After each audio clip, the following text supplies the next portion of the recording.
ನಾಟ್ನ ಪರ ನುಡಿಗಳನ್ನು ಹೇಳಿಕೆ ನಾನು ಅವರನ್ನ ಪ್ರೀತಿಪೂರ್ವಕವಾಗಿ ತಮ್ಮೆಲ್ಲರ ಜೋರಾದ ಚಪ್ಪಾಳೆಗಳ ಮೂಲಕ ವೇದಿಕೆಗೆ ಆಹ್ವಾನಿಸ್ತಾ ಇದ್ದೇನೆ.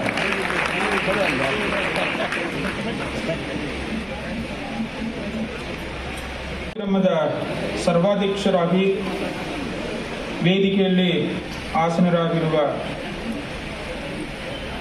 ಪೂಜ್ಯ ಚನ್ನಬಸವ ಮಹಾಸ್ವಾಮಿಗಳು, ವಚನಶೀಲ ಮಂಟಪ ಇಂಗ್ಲೇಶ್ವರ ಅವರಿಗೆ ಸಾನ್ನಿಧ್ಯ ವಹಿಸಿರುವ ಪೂಜ್ಯ ಶ್ರೀ ಅಭಿನವ ಸಂಗನ ಬಸವ ಶಿವಾಚಾರ್ಯರು, ಹಿರೇಮಠ ಸಂಸ್ಥಾನ ಮಣಗುಳಿ ಅವರಿಗೆ, ಈ ಒಂದು ಕಾರ್ಯಕ್ರಮದಲ್ಲಿ ಆಗಮಿಸಿರುವ ಅತಿಥಿಗಳಾದ ಜಿಲ್ಲಾ ಪಂಚಾಯತಿನ ಮುಖ್ಯ ಕಾರ್ಯನಿರ್ವಾಹಕ ಅಧಿಕಾರಿಗಳು ವಿಷಯಾನಂದ್ ಅವರಿಗೆ, ಹೆಚ್ಚುವರಿ ಪೊಲೀಸ್ ವರಿಷ್ಠಾಧಿಕಾರಿಗಳಾದ ಶಂಕರ್ ಮಾರಿಹಾಳ್ ಅವರಿಗೆ,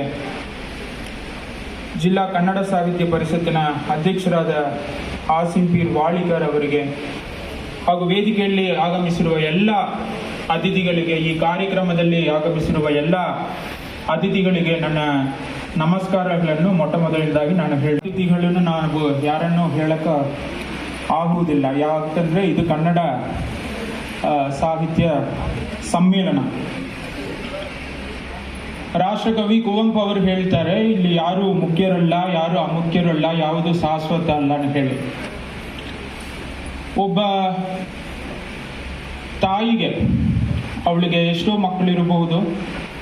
ಅದರಲ್ಲಿ ಒಬ್ಬನು ಶ್ರೀಮಂತರಿರಬಹುದು, ಒಬ್ಬನು ಬಡವರಿರಬಹುದು, ಒಬ್ಬರು ಅಕ್ಷರಸ್ಥರಿರಬಹುದು, ಇನ್ನೊಬ್ಬರು ಅನಕ್ಷರಸ್ಥರಿರಬಹುದು, ಒಬ್ಬರು ಒಳ್ಳೆಯರಿರಬಹುದು, ಇನ್ನೊಬ್ಬರು ಕೆಟ್ಟವರಿರಬಹುದು. ಆದರೆ ಆ ತಾಯಿಗೆ ಎಲ್ಲರೂ ಒಂದೇ. ಹೇಗೆ ಆ ಶ್ರೀಮಂತನನ್ನು ನೋಡ್ತಾಳೋ ಅದೇ ರೀತಿ ಆ ಬಡವನನ್ನು ನೋಡ್ತಾಳೆ. ಅಷ್ಟೇ ಮುಖ್ಯ ಒಂದು ಸ್ಥಾನವನ್ನು ಕೂಡ ಎಲ್ಲರಿಗೂ ಕೊಡ್ತಾಳೆ. ಅದೇ ರೀತಿ ಈ ಒಂದು ನಾಡಿನ ದೇವಿಯಾಗಿರುವ ತಾಯಿ ಭುವನೇಶ್ವರಿಗೆ ನಾವು ಎಲ್ಲರೂ ಮಕ್ಕಳು. ಅದರಿಂದ ಎಲ್ಲರೂ ಈ ಒಂದು ಕಾರ್ಯಕ್ರಮದಲ್ಲಿ ಅತಿಥಿಗಳಾಗಿ ಪಾಲ್ಗೊಂಡು ಈ ಒಂದು ಕಾರ್ಯಕ್ರಮವನ್ನು ಯಶಸ್ವಿಗೊಳಿಸೋಕೆ ನಾವು ನೋಡಬೇಕಾಗುತ್ತೆ. ನನಗೆ ಮಾತೃಭಾಷೆ ತಮಿಳು, ಯಾಕಂದರೆ ನನ್ನ ಜನ್ಮಭೂಮಿ ತಮಿಳುನಾಡು. ಆದರೆ ಕರ್ನಾಟಕ ನನ್ನ ಒಂದು ಕರ್ಮಭೂಮಿ ಆದ ಮೇಲೆ, ಕರ್ನಾಟಕದಲ್ಲಿ 10 ವರ್ಷ ಕಾಲ ಕಳೆದ ಮೇಲೆ ಕನ್ನಡ ಭಾಷೆ ನನಗೆ ಮತ್ತೊಂದು ಮಾತೃಭಾಷೆ ಆಗದೇನೆ ಹೇಳಿಕೊಳ್ಳುವುದಲ್ಲಿ ನಾನು ತುಂಬ ಸಂತೋಷ ಪಡ್ತೀನಿ. ಈ ಒಂದು ಭಾಷೆಯ ಭಾಳಷ್ಟು ಹೆಮ್ಮೆಯ ವಿಚಾರಗಳನ್ನು ಪ್ರತಿದಿನ ತಿಳಿಕೊಳ್ಳಕ್ಕೆ ನನಗೆ ಭಾಳಷ್ಟು ಅವಕಾಶ ಸಿಗುವುದನ್ನು ನಾನು ತುಂಬ ಸಂತೋಷದಿಂದ ಸ್ವಾಗತಿಸುತ್ತೇನೆ.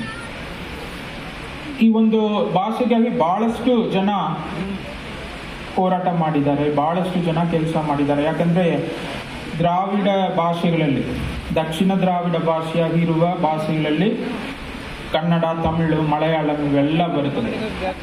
ಒಂದಕ್ಕೊಂದು ತುಂಬ ಹೊಂದಿಕೊಂಡಿರುವ, ಬಹಳಷ್ಟು ವ್ಯತ್ಯಾಸಗಳು ಇಲ್ಲದೇ ಇರುವ ಭಾಷೆಗಳಾಗಿ ಇರುತ್ತದೆ. ಈ ಒಂದು ಭಾಷೆಗಳ ಒಂದು ಸಂಗಮವಾಗಿ ಇವತ್ತು ಬಹಳಷ್ಟು ಕೆಲಸ ಕಾರ್ಯಗಳು ಆಯಾ ರಾಜ್ಯಗಳಲ್ಲಿ ನಡೀತಾ ಇದೆ. ಅದೇ ರೀತಿ ಕರ್ನಾಟಕದಲ್ಲಿ ಕೂಡ ಕನ್ನಡ ಭಾಷೆಗಾಗಿ ಬಹಳಷ್ಟು ಕೆಲಸಗಳನ್ನು ಕಾಲಕಾಲಕ್ಕೆ ಮಾಡಿಕೊಂಡು ಬರುತ್ತಾರೆ. ನಮ್ಮ ಜಿಲ್ಲೆಯಲ್ಲಿ ಕೂಡ ಕನ್ನಡ ಸಾಹಿತ್ಯ ಪರಿಷತ್ ವತಿಯಿಂದ ಬಹಳಷ್ಟು ಒಳ್ಳೆಯ ಕೆಲಸಗಳು ಕಾಲಕಾಲಕ್ಕೆ ಮಾಡಿಕೊಂಡು ಬರುತ್ತಾರೆ. ಅದರಲ್ಲಿ ಮಾಡುವುದರಲ್ಲಿ ಕೂಡ ಒಂದು ಆತ್ಮತೃಪ್ತಿಯನ್ನು ನೋಡುವ ಸ್ವಯಂ ಸೇವಕರು ಇಲ್ಲಿ ಇದ್ದಾರೆ ಹೇಳಿಕೊಳ್ಳುವುದರಲ್ಲಿ ನನಗೆ ತುಂಬ ಸಂತೋಷ ಆಗುತ್ತೆ. ಯಾಕಂದರೆ ಜಿಲ್ಲಾ ಕನ್ನಡ ಸಾಹಿತ್ಯ ಪರಿಷತ್ತಿನ ಚಟುವಟಿಕೆಗಳಲ್ಲೂ ನಾನು ನೋಡ್ತಾ ಇದ್ದೀನಿ. ನಾನು ಇಲ್ಲಿ ಜಿಲ್ಲಾಧಿಕಾರಿಯಾಗಿ ಬಂದ ಮೇಲೆ ಸತತವಾಗಿ ಅವರ ಕಾರ್ಯಕ್ರಮಗಳಲ್ಲಿ ಕೂಡ ನಾನು ಪಾಲ್ಗೊಳ್ಳುತ್ತಾ ಇದ್ದೀನಿ. ಇದರಲ್ಲಿ ನಾವು ನೋಡಬೇಕಾಗಿರುವ ವಿಚಾರ ಏನಂದರೆ, ಯಾವುದೋ ಒಂದು ಕಾಟಾಚಾರಕ್ಕೆ ಒಂದು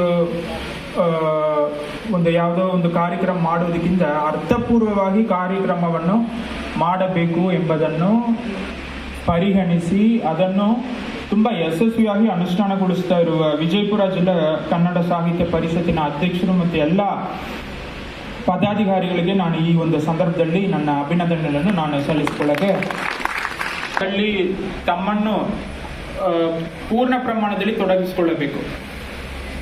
ಸೊ ಬಸವಣ್ಣರು ಕೂಡ ಹೇಳ್ತಾರೆ, ಮಾಡಿ ಮಾಡಿ ಕೆಟ್ಟರು ಮನವಿಲ್ಲದೆ, ನೀಡಿ ನೀಡಿ ಕೆಟ್ಟರು ನಿಜವಿಲ್ಲದೆ, ಮಾಡುವ ನೀಡುವ ನಿಜಗುಣವುಳ್ಳರೆ ಕೂಡಿಕುಂಬ ನಮ್ಮ ಕೂಡಲ ಸಂಗಮ ದೇವ ಎಂಬ ಒಂದು ವಚನವನ್ನು ಹೇಳ್ತಾರೆ. ಸೊ ಯಾವುದು ಕೆಲಸ ಇರಲಿ, ಅದು ಸರ್ಕಾರಿ ಕೆಲಸ ಇರಲಿ ಅಥವಾ ವೈಯಕ್ತಿಕ ಕೆಲಸ ಇರಲಿ, ನೀವು